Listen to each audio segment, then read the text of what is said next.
नमस्कार दोस्तों, जय श्री राम।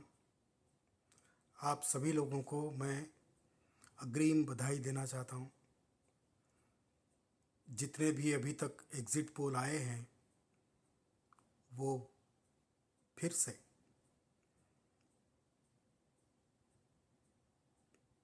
युग पुरुष महात्मा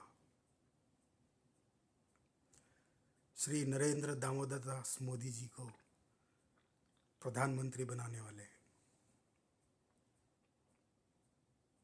हमारा नारा तो था ही ना, जो राम को लाए हैं हम उनको लाएंगे। पर अभी ये बदल देना है, जो राम को लाए हैं हमने उनको वापस लाया है।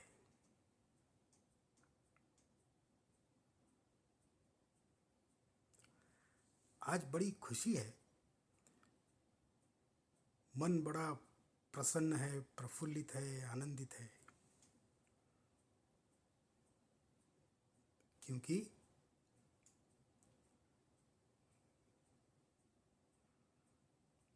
हिंदू धर्म के दुश्मनों को फिर से परास्त कर दिया है। और हमारे नेता नरेंद्र मोदी जी, जिन्होंने एक श्रेष्ठ सेनापति की भूमिका निभाई,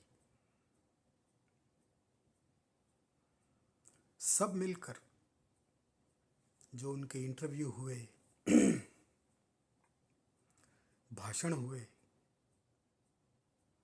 200 से ज़्यादा,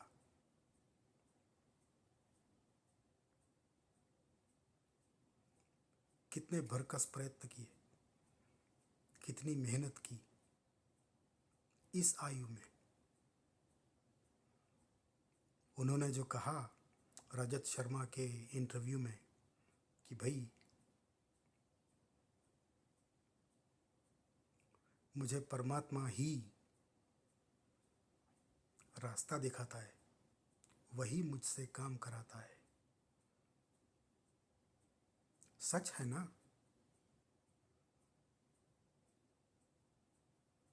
तो आज हमारी तीसरी दिवाली है, तीसरी दीपावली। एक तो अक्टूबर नवंबर में आती है, जब राम घर आए, अवध आए। दूसरी 22 जनवरी को थी, जब हमने रामलला का प्राण प्रतिष्ठा, उनकी प्राण प्रतिष्ठा की। और तीसरी आज मोदी जी की विजय। इसीलिए मैंने शुरू किया था अग्रिम बधाई। अभी तो वो इलेक्शन कमीशन के रिजल्ट आने बाकी हैं, पर इतने सारे विद्वान पंडित टीवी पर लगे पड़े हैं और उनके दुश्मन भी, मतलब मोदी जी के दुश्मन भी ये मान चुके हैं कि वो चारों खाने चित्त हो गए। अब उनके टुकड़े भी होने वाले हैं। जैसे मोदी जी ने कहा था कि भाई चुनाव के बाद जब सब घोषित हो जाएगा कि ये लोग हार गए हैं, तो ये एक दूसरे पर लांछन उड़ाएंगे, बोलेंगे इनके कारण ऐसा हुआ, उनके कारण ऐसा हुआ, हम तो बड़े तगड़े थे, बड़े शक्तिशाली थे अपने प्रांत में। पर देखिए ना क्या हो गया। मोदी जी ने कहा था 400 पार होने ही वाला है। बहुत सारे सफालॉजिस्ट, ये शब्द का मुझे, इस अंग्रेजी शब्द का मुझे हिंदी में शब्द पता नहीं है, चुनाव विश्लेषक कह लेते हैं, तो उन लोगों ने तो बोल दिया है। और मैं सुनता हूँ प्रदीप भंडारी जी को, बड़ा सटीक उनका विश्लेषण होता है। और आज बहुत आनंद है, बहुत अच्छा लग रहा है। 1000 साल गुलामी के बाद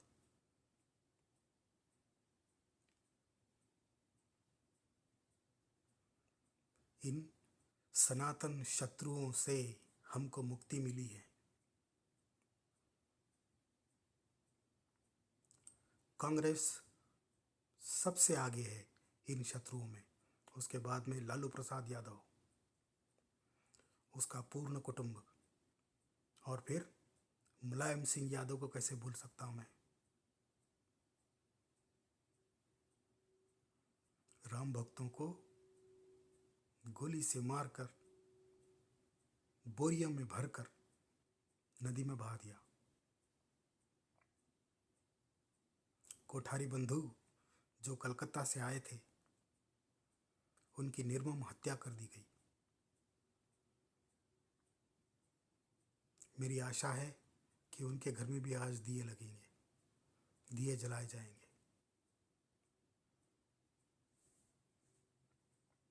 तो अब बात करते हैं मोदी जी क्या करने वाले हैं। मेरे कुछ अनुमान हैं, मैंने एक लिस्ट तैयार की है। मुझे लगता है उस लिस्ट में जो मैंने 6-7 बिंदु बना के रखे हैं, वो मैं आज आपके सामने रखूं। और मुझे लगता है कि उनमें से मेरे पास 6-7 हैं, उनमें से 3-4 तो बड़े प्रचलित हैं और सभी को लगता है कि ये होना चाहिए। तो मैं बार बार मेरे उस मॉनिटर की तरफ देखता रहूँगा जहाँ पर मैंने वो बिंदु लिख रखे हैं। ठीक है, तो सबसे पहला तो मुझे याद है वक्फ बोर्ड, इसको ख़त्म कर देना है। मोदी जी अगले 5 साल में क्या करेंगे? उन्होंने बोला है कि 125 दिन 100 दिन भारत के लिए और 25 दिन युवाओं के लिए। ठीक है, पर इसके अलावा मेरा ऐसा अनुमान है कि उनके पहले 2 साल में 26, समझ लीजिए 2026 अप्रैल में तक मेरी लिस्ट में से 5-6 काम वो कर देंगे। तो क्या है? मैंने अभी बोला वक्फ बोर्ड। भारत में रक्षा मंत्रालय और रेलवे मंत्रालय के बाद सबसे अधिक भूमि वक्फ बोर्ड के पास है। 8.5 लाख एकड़, और ये बढ़ती जाती है। ठीक है, और ये वक्फ बोर्ड बनाया कांग्रेसियों ने। अब मैं आपको एक छोटी सी कहानी सुनाता हूँ। जब भारत स्वतंत्र हुआ और पाकिस्तानी अपना देश लेकर चले गए, जो मुसलमान यहाँ नहीं रहना चाहते थे वो चले गए, और जो हिंदू वहाँ पर नहीं रहना चाहते थे वो यहाँ पर आ गए, भारत देश आ गए। तो जो हिंदू पाकिस्तान से भारत आए,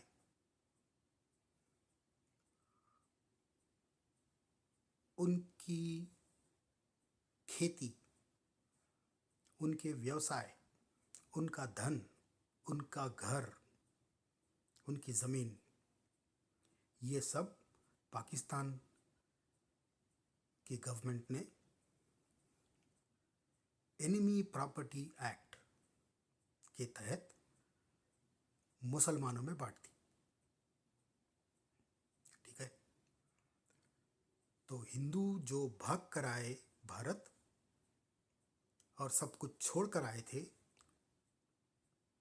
उनकी जो जायदाद थी, जो प्रॉपर्टी थी पाकिस्तान में, उन सबको मुसलमानों ने बांट कर खाया, क्योंकि वो शत्रु की प्रॉपर्टी थी, ये बोलते थे वो लोग। ऐसा कायदा बनाया उन्होंने। जो मुसलमान भारत से पाकिस्तान गए, वो भी तो सब कुछ छोड़ कर गए। उनके पास होता ही क्या है, पर फिर भी जो भी थोड़ा बहुत था छोड़ कर गए। उस प्रॉपर्टी को नेहरू ने वक्फ बोर्ड को दिया। देखें आप, मुसलमानों की भारतीय प्रॉपर्टी मुसलमानों के हाथों में दे दी, और हिंदुओं की पाकिस्तान में जो प्रॉपर्टी थी वो मुसलमान बांट कर खा चुके। तो ऐसा शुरू हुआ ये वक्फ बोर्ड, और धीरे धीरे हथियाता गया। ये गांव हमारा, ये बिल्डिंग हमारी, सब कुछ हमारा। तो इससे क्या हुआ, एक इन्होंने कायदा बनाया, हमारे भारतीय कांग्रेसियों ने एक कायदा बनाया। और वो क्या, अगर वक्फ बोर्ड बोल दे कि भाई ये घर मेरा है, ये घर हमारा है, ये प्रॉपर्टी हमारी है, ये ज़मीन हमारी है, तो वो उनकी हो गई। आपने अपने जीवन में 1000 मेहनत करके वो घर बनाया है, वो ज़मीन खरीदी है, पर अगर वक्फ बोर्ड उस पर हाथ रख दे तो आपको कोर्ट में सिद्ध करना पड़ता है कि भाई ये वक्फ बोर्ड की प्रॉपर्टी नहीं हो सकती, ये मेरी है, मैंने मेहनत से कमाई है। तो वक्फ बोर्ड ने अगर कहीं हाथ रख दिया तो वो चीज़ उनकी हो जाती है। ये भारत का कानून है। कैसी विडंबना है। तमिलनाडु में उन्होंने बोला था 1 साल पहले कुछ कि ये पूरा गांव हमारा है, जहां पर मंदिर है।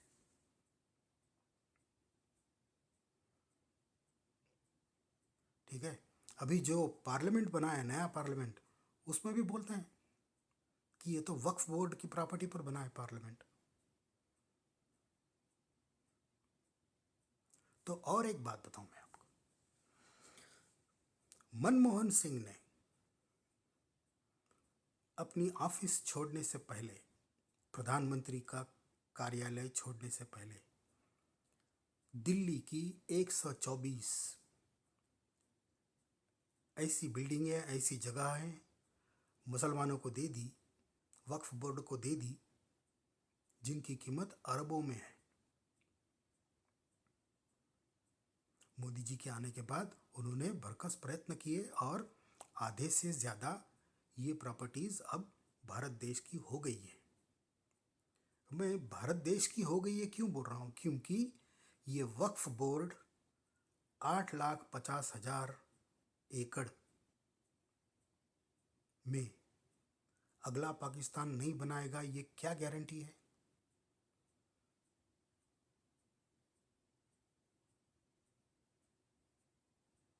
आपने तो झगड़कर पाकिस्तान ले लिया, बांग्लादेश भी अलग हो गया, अब आप और एक पाकिस्तान बनाना चाहते हो।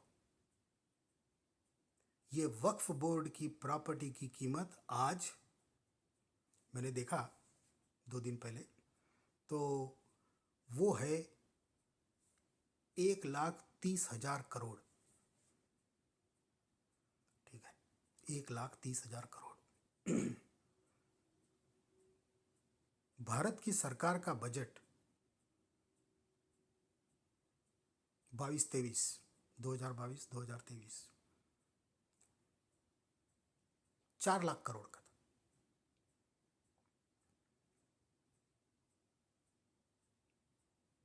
तो आप तुलना करके देख लीजिए कि वक्फ बोर्ड के पास भारत की बजट के 1/3 कीमत की प्रॉपर्टी है।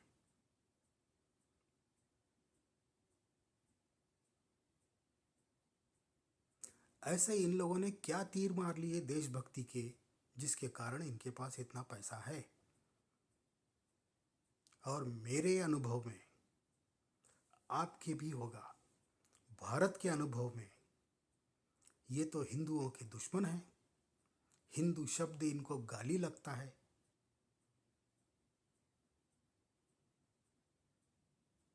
100 करोड़ हिंदुओं के देश में ये लोग हिंदू शब्द को गाली कहते हैं। तो आप सोचिए। इसलिए वक्फ बोर्ड का खत्म हो जाना अनिवार्य है। और मैं समझता हूँ मोदी जी के इस तीसरे काल में, तीसरी सरकार में ये होने वाला है।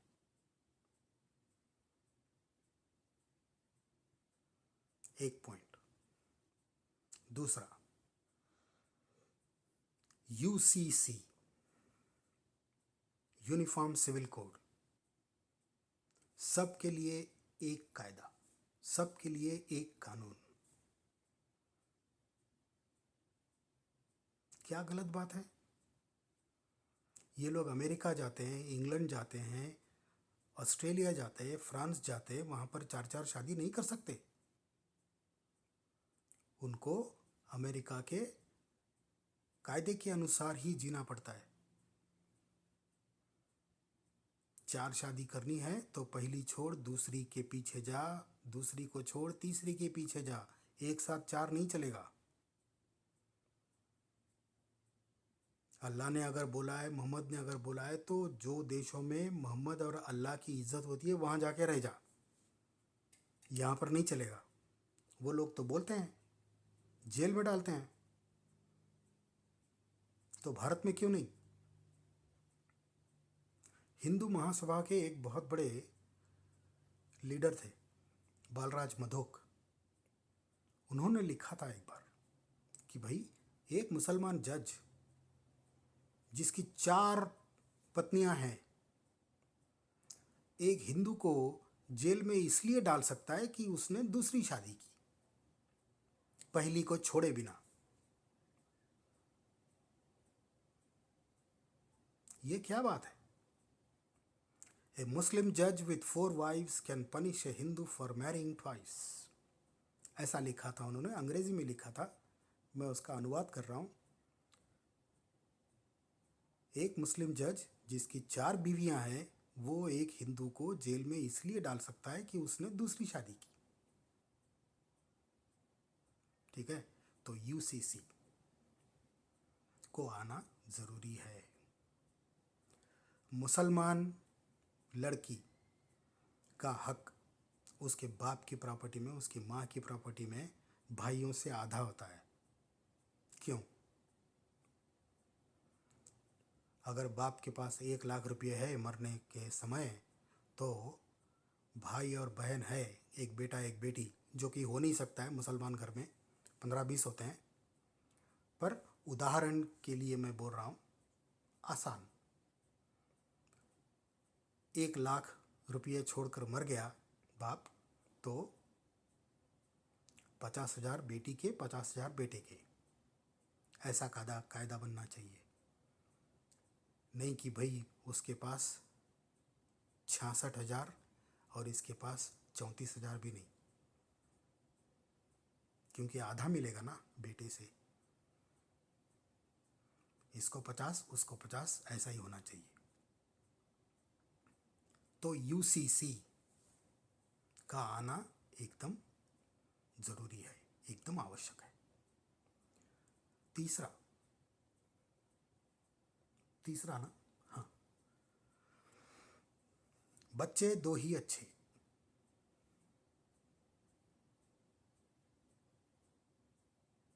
क्या गलत है?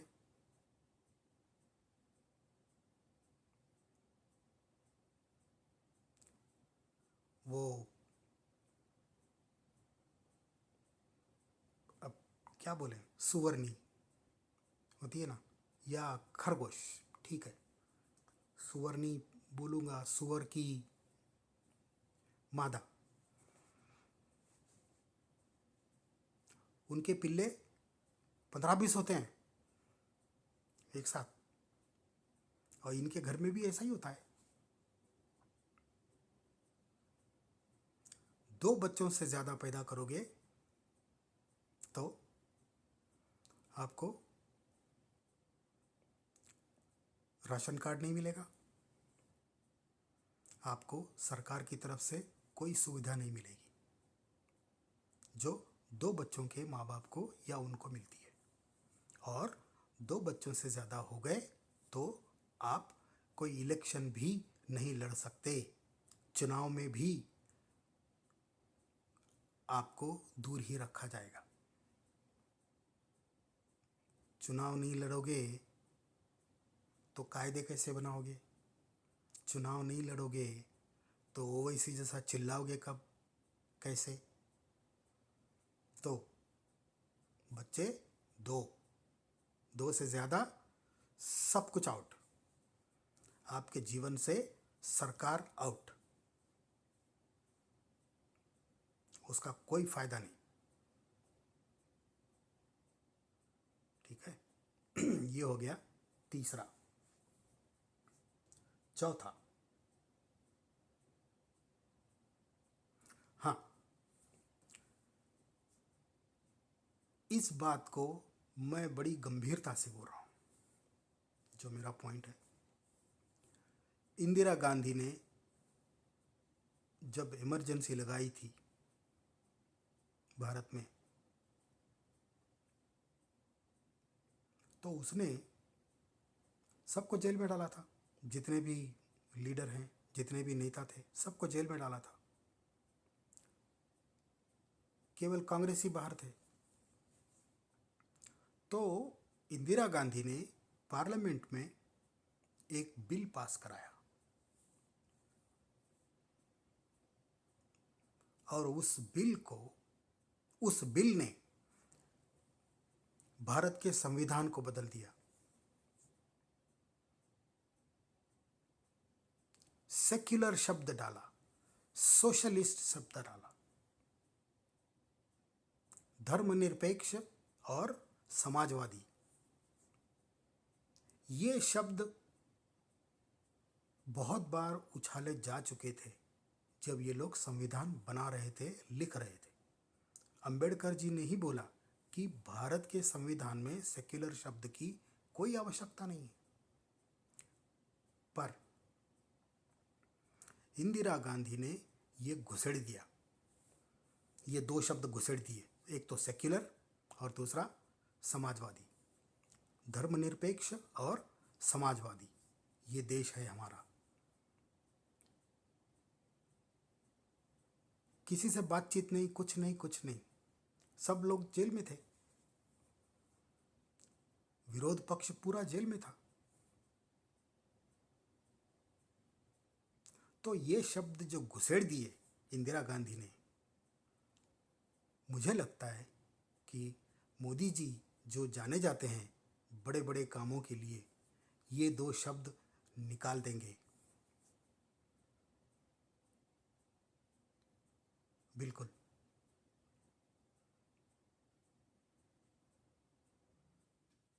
क्योंकि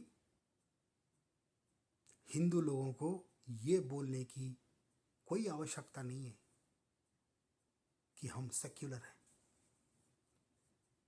ये उन्हीं को शोभा देता है जिन्होंने सारी दुनिया में सारी सभ्यताएं उद्ध्वस्त कर दी, क्रिश्चियंस और मुसलमानों ने। सुमेरियन, इजिप्शियन, फिर बाद में अमेरिका में एज़टेक, इंका, ये सब सभ्यताएं थी, ये सबको ख़त्म कर दिया तलवार के जोर पर। भारत में भी तो किया, प्रयत्न तो किए, पर हमको हमारे पूर्वजों को धन्यवाद कहना चाहिए, साधुवाद देना चाहिए, क्योंकि उन्होंने हमको हिंदू रखा। बड़ी वीरता से इनसे लड़े,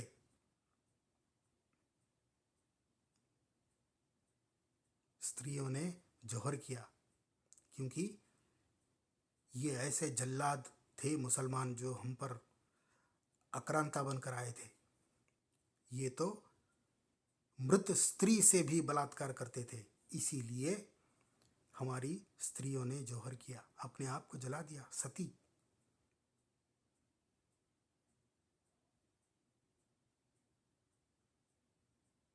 जिन लोगों ने ये कानून बनाए कि भाई सती प्रथा को बैन करो, ठीक है, आज बैन करो, बिल्कुल करना ही चाहिए, पर उस समय कुछ ऐसी बातें थी कि अगर पति रणभूमि में जा रहा है तो उसकी पत्नी एक जलता हुआ कुछ ऐसा बना के रखती थी, जिसमें जब पता चले कि उसके पति का युद्ध में स्वर्गवास हो गया है तो वो उस अग्नि में कूद पड़ती थी, क्योंकि जो जीत रहा है मुसलमान था और वो मुसलमान आकर हमको उठा कर ले जाएगा, और मैं अगर आत्महत्या करूंगी मेरा शरीर तो रहेगा पीछे। और ये ऐसे जल्लाद, ऐसे नीच लोग हैं, ये तो मृत स्त्री का भी बलात्कार करते थे। आज का पता नहीं है, पर आज भी हमको इस बात को भूलना नहीं चाहिए।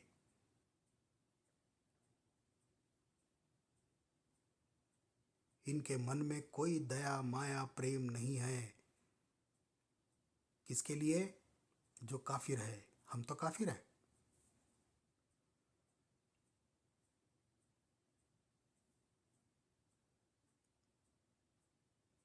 ठीक है, तो ये एक पॉइंट।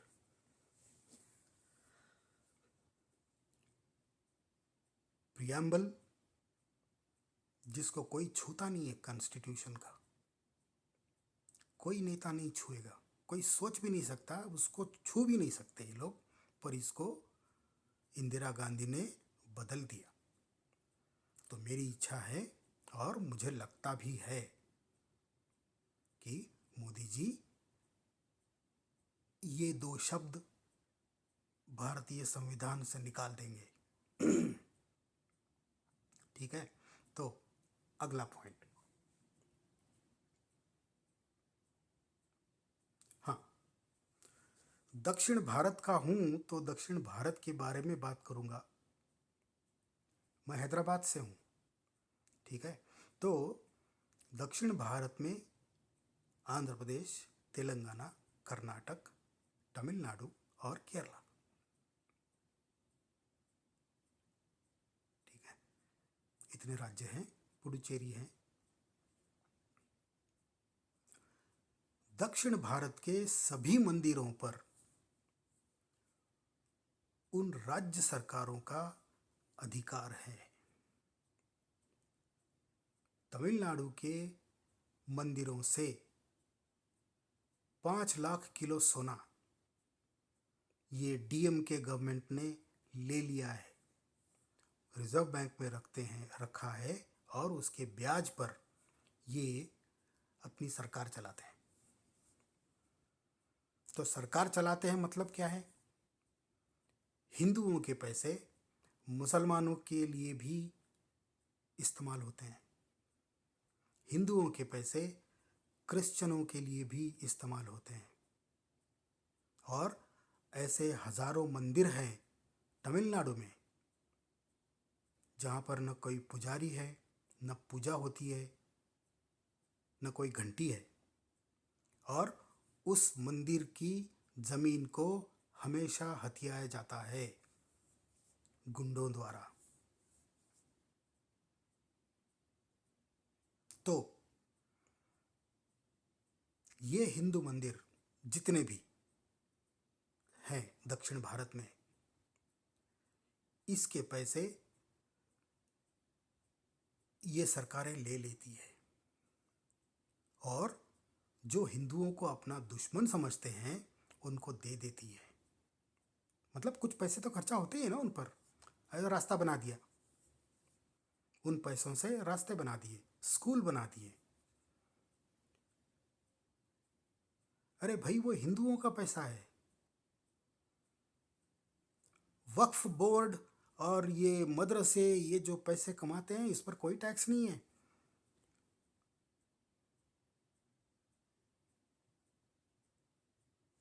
क्रिश्चियनों की इतनी बड़ी बड़ी स्कूलें, कॉलेजेस हैं, उनको तो गवर्नमेंट पैसे देती है, उन पर कोई टैक्स नहीं है। उनके अकाउंट्स की कोई छानबीन नहीं होती है।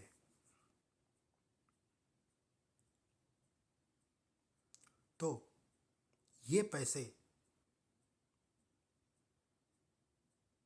ऐसे लोगों के भी हाथ में लगते होंगे जो हमको दुश्मन समझते हैं, सनातनियों को। और आए दिन तो अपनी लड़कियां उठाते रहते हैं लोग। तो ये पैसे हमको चाहिए कि हम वापस ले लें और ऐसे मंदिरों का पुनरुद्धार करें, पुनर्निर्माण करें जिनको बहुत आवश्यकता है।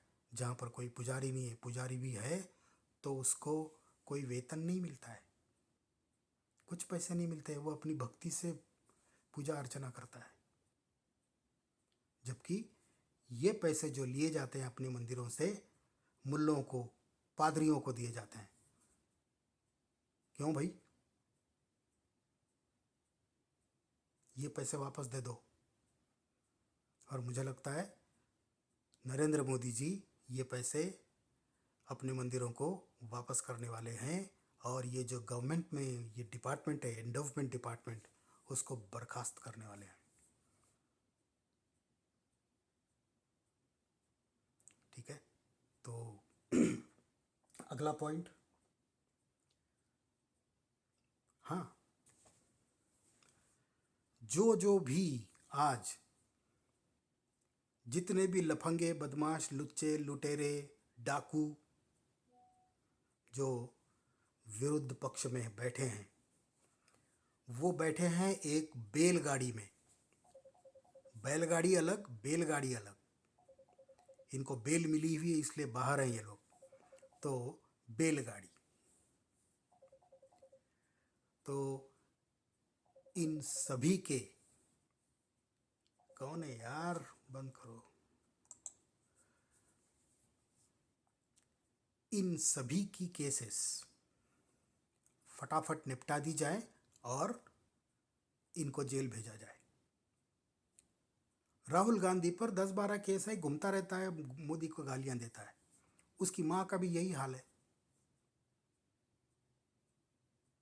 लालू यादव ने तो हद कर दी, गाय का चारा खाया, नौकरी के नाम पर लोगों की जमीन लिखवा ली, और सबसे ज्यादा अपनी बेटी की किडनी भी चुरा ली। तो उसको जेल से इसीलिए छोड़ा गया है कि भाई उसका किडनी ट्रांसप्लांट हुआ है, उसको फिर से जेल जाना चाहिए। कल केजरीवाल बड़ा रो रहा था, मैं आपका बेटा हूं, ये बोल रहा था। अरे ऐसे बेटे नहीं होने चाहिए। अगर किसी को पता चले बेटा पैदा होने से पहले कि तेरा बेटा ऐसा होने वाला है, तो उसको बोलना चाहिए भगवान को कि भाई ऐसा बेटा नहीं दे मेरे को नपुंसक रख, पर मुझे ये बेटा नहीं चाहिए। ऐसे लुच्चे लफंगे लोगों को लेकर करेंगे क्या? आप देखो कैसा झूठा है ये क्या बोल, गिर गया। ये क्या बोलता था कि जेल में उसका वजन कम हो गया है, पर जेल के लोगों ने बोला ये जब आया था 65 किलो का था, इतना मीठा खाया, इतना उल्टा सुल्टा खाया, 66 किलो का हो गया। छोड़ने के समय ये 64 किलो का था, तो इसका वजन घटा 1 किलो। ठीक है, और ये क्या बोलता है सबके सामने कि जेल में रहकर मेरा 7 किलो वजन कम हो गया, 6 या 7 किलो जो भी। इतना झूठा आदमी है यार। मेरे को इंसुलिन नहीं देते थे, मेरे को कुछ ऐसी दवाएं नहीं देते थे जिसके कारण मेरा डायबिटीज़ कंट्रोल में रहे। अरे झूठा है। ये कोई हैदराबाद के डॉक्टर से उसकी डायबिटीज़ को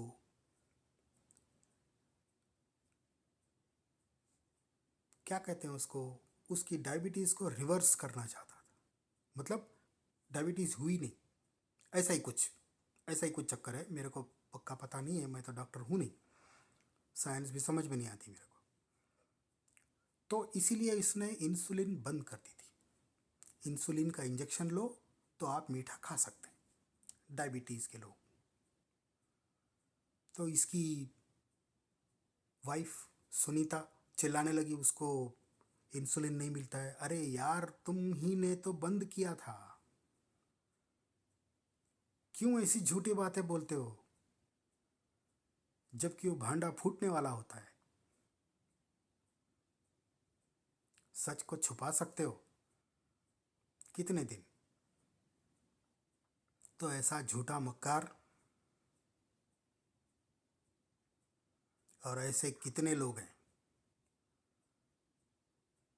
ममता बनर्जी भी जाने वाली है।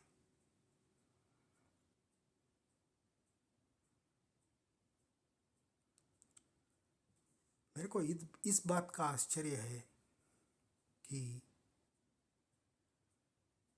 ब्राह्मण लोग भी ऐसे नीच हो सकते हैं कि अपने हिंदुओं को ही मरवा देते हैं। ये तो बंगाली ब्राह्मण है ना।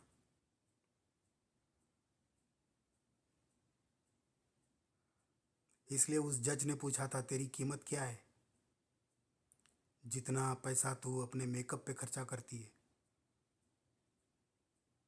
और इसने पाल रखे थे सब गुंडे बदमाश।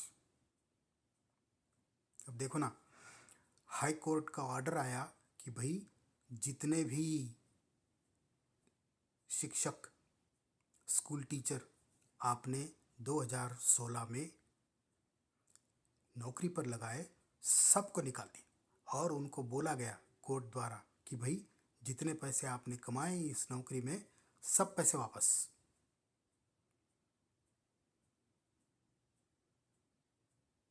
ऐसे घपले किए हैं। वो लोग कहाँ जाएंगे आज। उनसे पैसे लिए और उनको बोला गया कि आपकी प्रश्न पत्रिका आप पूरी तरह से कोरी रखो, उस पर कुछ उत्तर नहीं लिखो, तो हम समझ जाएंगे कि इन्हीं लोगों ने हमको पैसे दिए हैं और उनको नौकरी मिलेगी। जो मेहनत करके गया है परीक्षा लिखने, उसको तो नौकरी मिलने वाली थी नहीं, क्योंकि उसने इनको पैसे दिए नहीं थे। तृणमूल कांग्रेस की बात कर रहा हूँ मैं। मतलब थोड़े बहुत तो पैसे गए होंगे ना ममता बनर्जी के पास, अरबों रुपए।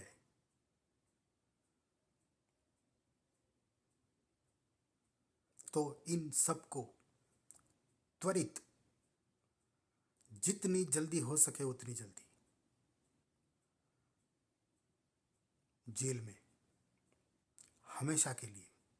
क्योंकि इन लोगों ने भारतीयों को मूर्ख समझ रखा है। और भारतीयों को मतलब हिंदुओं को, ममता बनर्जी तो बोलती है दूध देने वाली गाय की लात खानी पड़ती है। दूध देने वाली गाय तो मुसलमान है। तो इन सबको जेल जाना एकदम आवश्यक है। और एक बात, और क्या करने वाले हैं मोदी जी, डीलिमिटेशन। देखिए उन्होंने इतना बड़ा पार्लियामेंट बनाया है, तो क्या होगा अब, जितने भी लोकसभा की सीट्स हैं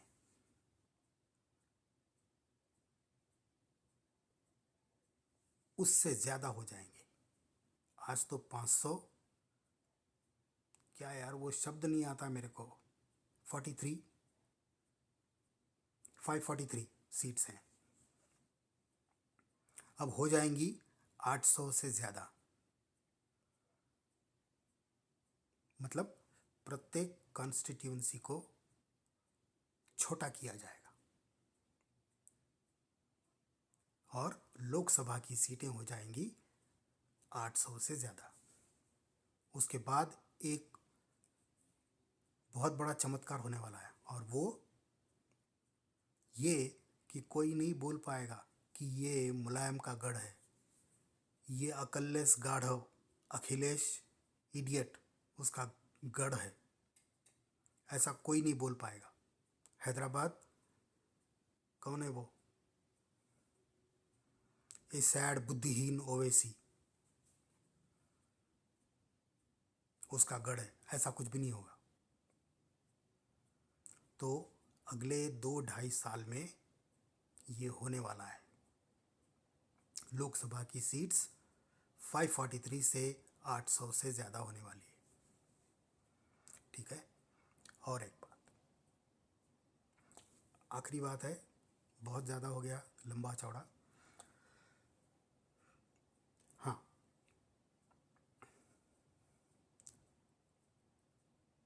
यूनाइटेड नेशंस सिक्योरिटी काउंसिल, उसके 5 मेंबर हैं, यूएस, रशिया, चाइना, इंग्लैंड और फ्रांस। चाइना को रेकमेंड किया, चाइना को आगे धकेला नेहरू ने। यूएन सिक्योरिटी काउंसिल ने बोला था कि इंडिया को, भारत को बोला था कि आप एक मेंबर बन जाओ। नेहरू ने बोला नहीं नहीं नहीं, हम नहीं बनेंगे, आप चाइना को बना दो। आप देख रहे हैं चाइना हमारे कितना विरुद्ध है। तो यूएन सिक्योरिटी काउंसिल में हमारा प्रवेश होने वाला है। चाइना उसका विरोधी है, ये पता है, पर फिर भी मोदी जी ऐसा कुछ जादू चलाएंगे जिसके कारण हम 6ठे मेंबर हो जाएंगे। और क्यों न हो,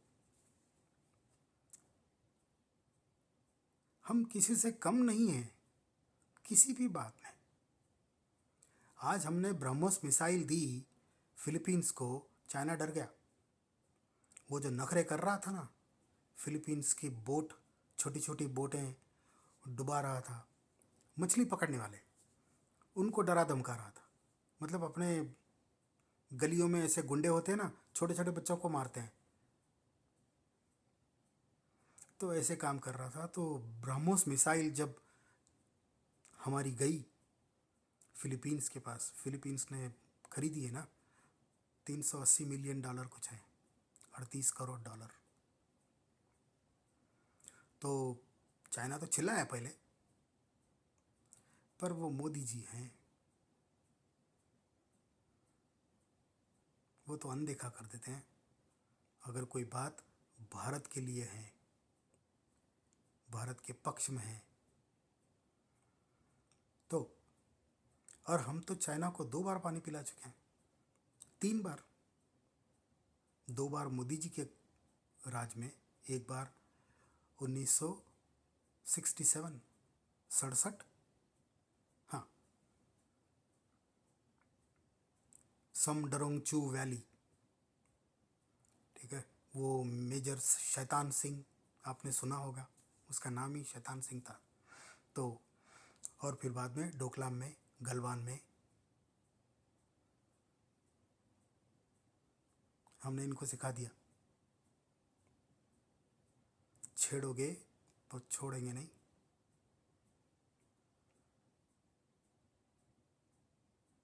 तो फिर से एक बार, मेरा तो ख़त्म हो गया, फिर से एक बार आपको बधाई।